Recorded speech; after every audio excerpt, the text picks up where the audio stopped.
ഓം ശ്രീ മഹാദേവേ നമ. നമസ്തേ. ആനന്ദഭൈരവി ആസ്ട്രോളജിയിലേക്ക് എല്ലാവർക്കും സ്വാഗതം. 2026 ജനുവരി 1 വ്യാഴാഴ്ച മുതൽ ഡിസംബർ 31 വ്യാഴാഴ്ച വരെയുള്ള ചതയം നക്ഷത്രക്കാരുടെ പുതുവർഷ ഫലത്തെക്കുറിച്ചാണ് നമ്മളിപ്പോൾ ചിന്തിക്കുവാൻ പോകുന്നത്. ഏവർക്കും പുതുവത്സരാശംസകൾ. ചതയം നക്ഷത്രം കുംഭക്കൂറിലുള്ള നക്ഷത്രമാണ്. അഥവാ കുംഭം രാശിയുടെ നാഥൻ ശനിയാണ്. മാത്രമല്ല 12ാം ഭാവമായിട്ടുള്ള മകരം രാശിയുടെയും നാഥൻ ശനി തന്നെയാണ്. ഈ ശനി കുംഭക്കൂറുകാരായിട്ടുള്ള ചതയ നക്ഷത്രക്കാർക്ക് 2ാം ഭാവത്തിലൂടെ സഞ്ചരിച്ചു കൊണ്ടിരിക്കുകയാണ്. അതായത് 7ര ശനിയുടെ 3ാം ഘട്ടത്തിലേക്ക് കടന്നിരിക്കുകയാണ് ചതയം നക്ഷത്രക്കാർ. ഇനി 2ാം ഭാവത്തിന്റെയും 11ാം ഭാവത്തിന്റെയും അധിപനായിരിക്കുന്ന വ്യാഴം അവർക്ക് 5ാം ഭാവത്തിലൂടെ സഞ്ചരിച്ചു കൊണ്ടിരിക്കുകയാണ്. 2026 ജൂൺ 2 6ാം ഭാവത്തിലേക്ക് കർക്കിടകം രാശിയിലേക്ക് രാശി മാറുന്നു ഉച്ചസ്ഥനായിക്കൊണ്ട്. ലഗ്നത്തിലൂടെ അതായത് കുംഭക്കൂറിലൂടെ രാഹു സഞ്ചരിച്ചുകൊണ്ടിരിക്കുകയാണ്. 2026 ഡിസംബറിൽ അത് 12ാം ഭാവത്തിലേക്ക് മാറുന്നു. അതേ ദിവസം തന്നെ കേതു 7ൽ സഞ്ചരിച്ചുകൊണ്ടിരിക്കുകയാണിപ്പോൾ. ആ കേതു ഡിസംബർ 5ാം തീയതി തന്നെ 6ാം ഭാവത്തിലേക്ക് മാറുകയും ചെയ്യുന്നു. ഇതാണ് പൊതുവെയുള്ള ചതയം നക്ഷത്രക്കാരുടെ ഇപ്പോഴത്തെ ഒരു ഗ്രഹനില. മാത്രമല്ല ഇനിയുള്ള ഗ്രഹമാറ്റങ്ങളും. വ്യാഴം ഇപ്പോൾ 5ാം ഭാവത്തിൽ സഞ്ചരിച്ചുകൊണ്ട് ജൂൺ മാസം 2ാം തീയതി കർക്കിടകം രാശിയിലേക്ക് മാറുകയും പിന്നീട് 2027 ജനുവരിയിലാണ് അവിടെ നിന്നും ചിങ്ങം രാശിയിലേക്ക് മാറുന്നത്. വ്യാഴമാണ് ഏറ്റവും കൂടുതൽ രാശിമാറ്റങ്ങൾ നടത്തുന്നത് ഈ വർഷത്തിൽ. അപ്പോൾ ഇങ്ങനെ പലതരത്തിലുള്ള രാശിമാറ്റങ്ങളും മറ്റും സംഭവിക്കുന്നതുകൊണ്ട് ജീവിതത്തിൽ പലതരത്തിലുള്ള വലിയ മാറ്റങ്ങളും 2026 എന്ന വർഷത്തിൽ സംഭവിച്ചേക്കാം. ഇതെല്ലാം ഓരോ വ്യക്തിയുടെയും ജാതകത്തിലെ ലഗ്നാലുള്ള ഓരോ ഗ്രഹങ്ങളുടെയും ഭാവാധിപത്യം, നിൽപ്പ്, ബലാബലം എന്നിവയ്ക്കനുസരിച്ച് വ്യത്യാസമുണ്ടാകും അനുഭവത്തിൽ. അപ്പോൾ ബലം കൂടിയ നല്ല സ്ഥാനത്തു നിൽക്കുന്ന ഗ്രഹമാണ് ജാതകത്തിലെങ്കിൽ അത് ചാരവശാൽ മോശമായിട്ട് വന്നാലും വലിയ ദോഷഫലങ്ങളൊന്നും അനുഭവിക്കേണ്ടി വരില്ല എന്നാണ് സാരം. ഇനി ചതയ നക്ഷത്രക്കാർക്ക് എന്തു ഫലങ്ങളാണ് നൽകുന്നത് എന്ന് ചിന്തിക്കുകയാണെങ്കിൽ, ഇവരുടെ കുംഭക്കൂറിലൂടെ സഞ്ചരിച്ചു കൊണ്ടിരിക്കുന്ന രാഹു തന്നെയാണ് അവരുടെ നക്ഷത്രത്തിന്റെ അധിപനും. ജാതകത്തിൽ രാഹുർദശയോ അപഹാരങ്ങളോ അനുഭവിക്കുന്നവർക്ക് ഈ സമയം കുറച്ചു കൂടുതൽ കഠിനതരമായിരിക്കും. രാഹു നല്ല സ്ഥാനത്താണ് ജാതകത്തിലെങ്കിൽ അത്ര വലിയ ദുരിതങ്ങൾ ഉണ്ടാവുകയുമില്ല. 7ര ശനിയുടെ അവസാന ഘട്ടം എന്ന് പറയുമ്പോൾ തന്നെ കുറച്ചു നാളായിട്ട് തന്നെ, അതായത് 5.5 വർഷത്തോളം അവർ അനുഭവിച്ചുകൊണ്ടിരുന്ന ദുരിതങ്ങൾക്കെല്ലാം ഒരു അറുതി വന്നു തുടങ്ങുന്ന കാലഘട്ടമാണ്. ഇനി ഏതാണ്ട് 2 വർഷത്തിൽ താഴെ മാത്രമാണ് ഇവർക്ക് ഈ 7ര ശനി അനുഭവിക്കേണ്ടി വരികയുള്ളൂ. 2027 ജൂൺ മാസത്തിലാണ് ശനി അവിടെ നിന്നും മാറി മേടത്തിലേക്ക് കടക്കുന്നത്. അപ്പോൾ ഈ ശനി കൊടുക്കുന്ന ദുരിതങ്ങൾ കുറഞ്ഞു വരികയാണ്. മാത്രമല്ല 5 എന്ന നല്ലൊരു ഭാവത്തിലൂടെ വ്യാഴം സഞ്ചരിക്കയാൽ, അതായത് ഇവരുടെ അഭീഷ്ടസ്ഥാനാധിപനും ധനസ്ഥാനാധിപനുമായിരിക്കുന്ന വ്യാഴം, ആ വ്യാഴം 5ാം ഭാവത്തിലൂടെ സഞ്ചരിക്കയാൽ കുറേയൊക്കെ ദുരിതഫലങ്ങൾക്ക് അറുതി വന്നിട്ടുണ്ടാകും. അല്ലെങ്കിൽ ദുരിതങ്ങൾ കുറഞ്ഞിരിക്കും ചതയ നക്ഷത്രക്കാർക്ക്. ഇനി ഈ വ്യാഴമാണെങ്കിൽ ജൂൺ മാസത്തിൽ രാശി മാറുന്നു 6ലേക്ക്.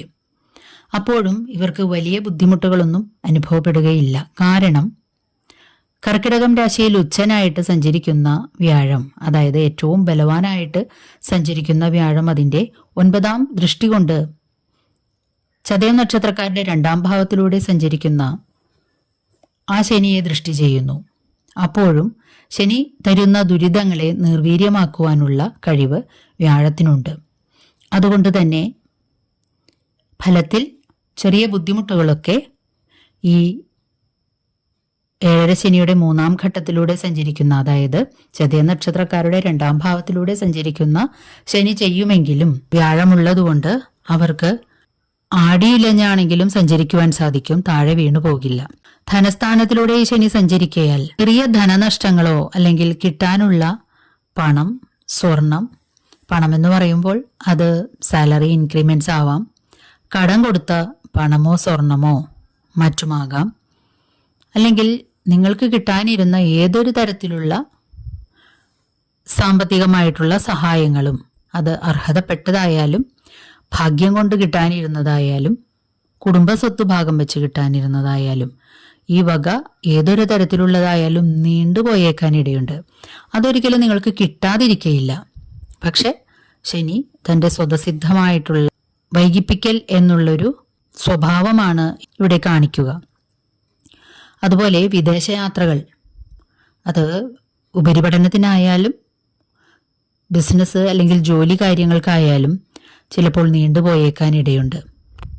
എല്ലാ കാര്യങ്ങളും ഒരുക്കി വെച്ചിരുന്നാലും അവസാന നിമിഷത്തിൽ എന്തെങ്കിലും കാരണം കൊണ്ട് നീണ്ടുപോയേക്കാം. അത് ഈ ശനിയുടെ ചില കളികളാണ്. എന്നാൽ നിങ്ങൾ പ്രതീക്ഷിക്കാത്ത സമയത്ത് അത് ശരിയായി വരികയും ചെയ്യും. എന്നിരുന്നാലും മാനസികമായിട്ടുള്ള വിഷമതകളും സമ്മർദ്ദങ്ങളും കുറയുകയില്ലല്ലോ. കിട്ടേണ്ടുന്ന സമയത്ത് കിട്ടിയാലല്ലേ നമുക്ക് പൂർണ്ണമായിട്ടും ഉപകാരപ്പെടുകയുള്ളൂ. ഇതൊക്കെയാണ് ശനി ചെയ്യുക. മറ്റൊന്ന്, ലഗ്നത്തിലൂടെ സഞ്ചരിക്കുന്ന രാഹു എപ്പോഴും മാനസിക പ്രശ്നങ്ങൾ ഉണ്ടാക്കിക്കൊണ്ടിരിക്കും. വിഷാദം, തീരുമാനമെടുക്കാനുള്ള ബുദ്ധിമുട്ട് അല്ലെങ്കിൽ തീരുമാനമെടുക്കാൻ കഴിയാത്ത അവസ്ഥകൾ, പലതരത്തിലുള്ള കൺഫ്യൂഷനുകൾ, സദാ നിങ്ങൾ വിഷാദത്തിന് അടിമപ്പെടുക, നെഗറ്റീവ് ചിന്തകൾ വർദ്ധിച്ചു വരിക തുടങ്ങിയവയും, മറ്റുള്ളവരെ വിശ്വസിക്കാൻ കഴിയാതിരിക്കുക, മറ്റുള്ളവരുടെ ചതികളിൽ ചെന്നു ചാടുക തുടങ്ങിയ കാര്യങ്ങളും, ശിരോസംബന്ധമായിട്ടുള്ള അസുഖങ്ങൾ, മൈഗ്രെയിൻ, സൈനസൈറ്റിസ്, മറ്റു നീർദോഷങ്ങൾ തുടങ്ങിയ അസുഖങ്ങളും പെട്ടെന്ന് ബാധിച്ചേക്കാനും ഇടയുണ്ട്. അതുപോലെ മൂത്രസംബന്ധമായിട്ടുള്ള അസുഖങ്ങളും മറ്റും ഉണ്ടായേക്കാൻ ഇടയുണ്ട്. മറ്റുള്ളവരുമായിട്ട് വാക്കുതർക്കങ്ങൾ, പെട്ടെന്നുള്ള ഉരസലുകൾ മുതലായവ ഉണ്ടായേക്കാം. പെട്ടെന്ന് വരുന്ന ദേഷ്യത്തെ കുറയ്ക്കുക അല്ലെങ്കിൽ നിയന്ത്രിതമാക്കുക. അല്ലെങ്കിൽ മറ്റു ബന്ധങ്ങൾ, കൂട്ടു ബിസിനസ് ചെയ്യുന്നവരുടെ ആയാലും സഹപ്രവർത്തകർ, കീഴ്ജീവനക്കാർ, ജീവിത പങ്കാളികൾ, പ്രണയികൾ തുടങ്ങി നമ്മളുമായിട്ട് ബന്ധപ്പെട്ടു വരുന്ന എല്ലാവരുമായിട്ടും ഇടഞ്ഞു നിൽക്കേണ്ടുന്ന അല്ലെങ്കിൽ മറ്റുള്ളവരാൽ വെറുക്കപ്പെടേണ്ടുന്ന അവസ്ഥ സംജാതമായേക്കാൻ ഇടയുണ്ട്.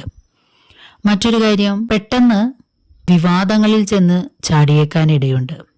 അല്ലെങ്കിൽ ചതിമൂലവും മറ്റും വിവാദങ്ങൾ ഉണ്ടാകാൻ ഇടയുണ്ട്, അഥവാ ഗോസിപ്സ്. അപ്പോൾ ഇത്തരം കാര്യങ്ങളൊക്കെ ഓർമ്മയിൽ വെച്ചുകൊണ്ട് ഓരോ അടിയും മുന്നോട്ട് വയ്ക്കുക. ശനി ഈ വർഷത്തിൽ, അതായത് 2026 മാറുന്നില്ല, 2027 പകുതിയിലേ മാറുന്നുള്ളൂ.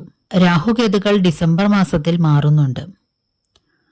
12ലേക്ക് പോകുന്ന രാഹു നിങ്ങൾക്ക് ചില കാര്യങ്ങളിൽ നല്ല സഹായം ചെയ്യുമെങ്കിലും മറ്റു ചില കാര്യങ്ങളിൽ ദോഷഫലങ്ങളെയും ഉണ്ടാക്കും. വയറു സംബന്ധമായിട്ടുള്ള അസുഖങ്ങൾ ആ സമയത്ത് കരുതിയിരിക്കുക. ഹൃദയ സംബന്ധവും പ്രമേഹ സംബന്ധവുമായിട്ടുള്ള അസുഖങ്ങളും വാദസംബന്ധമായിട്ടുള്ള അസുഖങ്ങളുള്ളവരും ശ്രദ്ധിക്കുക. രഹസ്യബന്ധങ്ങൾ, ചില സുഹൃത്ത് ബന്ധങ്ങൾ മുതലായവ വിവാദങ്ങൾക്കോ പ്രശ്നങ്ങൾക്കോ ഇടയാക്കിയേക്കാം. അതും വളരെ ശ്രദ്ധാപൂർവം മാത്രം കൈകാര്യം ചെയ്യുക. വീടുപണി മുതലായവ വൈകിയേക്കാൻ ഇടയുണ്ട്. നിങ്ങൾ വാങ്ങിയിട്ട പുരയിടം മറിച്ചു വിൽക്കുന്നതിനോ അല്ലെങ്കിൽ അവിടെ വീട് പണിയുന്നതിനോ ചിലപ്പോൾ പലതരത്തിലുള്ള തടസ്സങ്ങൾ നേരിട്ടേക്കാം. എത്ര ശ്രമിച്ചാലും അത് സാധിക്കാതെ വന്നേക്കാം. അതുപോലെ വാഹനത്തിന്റെ കാര്യത്തിലും എത്ര ശ്രമിച്ചാലും വാങ്ങാൻ കഴിയാതിരിക്കുക, അല്ലെങ്കിൽ കയ്യിലുള്ളത് ഒന്ന് മറിച്ചു വിൽക്കണമെന്ന് വിചാരിച്ചാൽ അത് സാധിക്കാതിരിക്കുക തുടങ്ങിയ കാര്യങ്ങളൊക്കെ ചിലപ്പോൾ ഉണ്ടായേക്കാം. അത് ശനിയുടെ പ്രഭാവം കുറയുന്നതിനനുസരിച്ച് ഇത്തരം കാര്യങ്ങളിൽ പുരോഗതി ഉണ്ടാകുന്നതാണ്. പുതിയ സംരംഭങ്ങൾ തുടങ്ങാൻ ആഗ്രഹിക്കുന്നവർ ജൂൺ മാസത്തിനു ശേഷം മാത്രം അതിൻ്റെ നടപടിക്രമങ്ങളിലേക്ക് അല്ലെങ്കിൽ അതിൻ്റെ പുതിയ കാര്യങ്ങളിലേക്ക് കടക്കുക. അത്തരം കാര്യങ്ങൾ തുടങ്ങാൻ ആഗ്രഹിക്കുന്നവർക്ക് അനുകൂലമായ സമയം വർഷം പകുതിക്കു ശേഷം കൈവരുന്നതാണ്. എന്നിരുന്നാലും ഏഴരശനി കഴിയും വരെ വലിയ തരത്തിലുള്ള ചുവടുവയ്പ്പുകളൊന്നും ചെയ്യാതിരിക്കുക. ഓരോ കാൽവയ്പും വളരെ ശ്രദ്ധയോടുകൂടിയും മുന്നും പിന്നും ആലോചിച്ചും മാത്രം ചെയ്യുക. വിവാഹ തടസ്സങ്ങൾ വർഷം പകുതിക്ക് ശേഷം മാറിക്കിട്ടുന്നതാണ്. സന്താനങ്ങളില്ലാതിരുന്നവർക്ക് സന്താനങ്ങൾ ഉണ്ടാകാൻ വർഷം പകുതി വരെ സാധ്യത കൂടുതലുള്ള സമയമാണ്. അതുപോലെ സന്താനങ്ങളെ കൊണ്ടും ചതയം നക്ഷത്രക്കാർക്ക് സംതൃപ്തിയും സന്തോഷവും ലഭിക്കുന്ന അവസരങ്ങളും ഉണ്ടായേക്കാനിടയുണ്ട്. വർഷം പകുതി വരെ തൊഴിൽ സംബന്ധമായ ബുദ്ധിമുട്ടുകൾക്ക് വർഷം പകുതിക്ക് ശേഷം കുറേ ഒക്കെ അറുതി വരുന്നതാണ്. ദോഷങ്ങളുടെ പരിഹാരാർത്ഥമായിട്ട് ചതയം നക്ഷത്രക്കാർ ചെയ്യേണ്ടത് എല്ലായ്പ്പോഴും പറയുന്നത് പോലെ പഞ്ചാക്ഷരി ജപം, അതുപോലെ വിഷ്ണു സഹസ്രനാമ ജപം മുതലായവയും, കുടുംബക്ഷേത്ര ദർശനവും ദേശദേവതാ ദർശനവും, ഞായറാഴ്ചകളിലുള്ള ശിവങ്കൽ ശ്രീരുദ്രമന്ത്രം കൊണ്ടുള്ള അഭിഷേകം നടത്തലും, മൃത്യുഞ്ജയ ഹോമം മാസത്തിൽ 1 വീതം ചെയ്യുന്നതും, മഹാവിഷ്ണുവിങ്കൽ തുളസീദള, തുളസിമാല മുതലായവയുടെ സമർപ്പണവും, സർപ്പത്തിങ്കൽ നൂറും പാലും നടത്തുക തുടങ്ങിയ കാര്യങ്ങളൊക്കെ കൃത്യനിഷ്ഠയോടുകൂടി ചെയ്തു കൊണ്ടുപോവുക. പഞ്ചാക്ഷരിയും ദ്വാദശാക്ഷരിയും മുതലായവയും മറ്റും നിത്യജപമാക്കി മാറ്റുക. 24 മണിക്കൂറിൽ അരമണിക്കൂറെങ്കിലും പ്രാർത്ഥനാദികളിൽ മുഴുകുന്നത് മനസമാധാനത്തിനും കാലദോഷങ്ങൾക്ക് അറുതി വരുത്തുന്നതിനും ഉതകുന്നതാണ്. ഈ ചാനൽ ഇതുവരെ സബ്സ്ക്രൈബ് ചെയ്തിട്ടില്ലാത്തവർ ഒന്ന് സബ്സ്ക്രൈബ് ചെയ്യുവാനും നിങ്ങൾക്ക് വേണ്ടപ്പെട്ടവർക്കെല്ലാം ഈ ചാനലൊന്ന് ഷെയർ ചെയ്ത് കൊടുക്കുവാനും അഭ്യർത്ഥിക്കുന്നു. അരികിലുള്ള ബെൽ ബട്ടൺ അമർത്തി അതിൽ ഓൾ എന്ന് കൊടുത്താൽ ഇനി വരുന്ന എല്ലാ വീഡിയോകളും തത്സമയം തന്നെ നോട്ടിഫിക്കേഷനായിട്ട് ലഭിക്കുന്നതാണ്. വീഡിയോ ഇഷ്ടമായാൽ ഒരു ലൈക്ക് തരുവാൻ മടി കാണിക്കരുതേ. നന്ദി, നമസ്കാരം.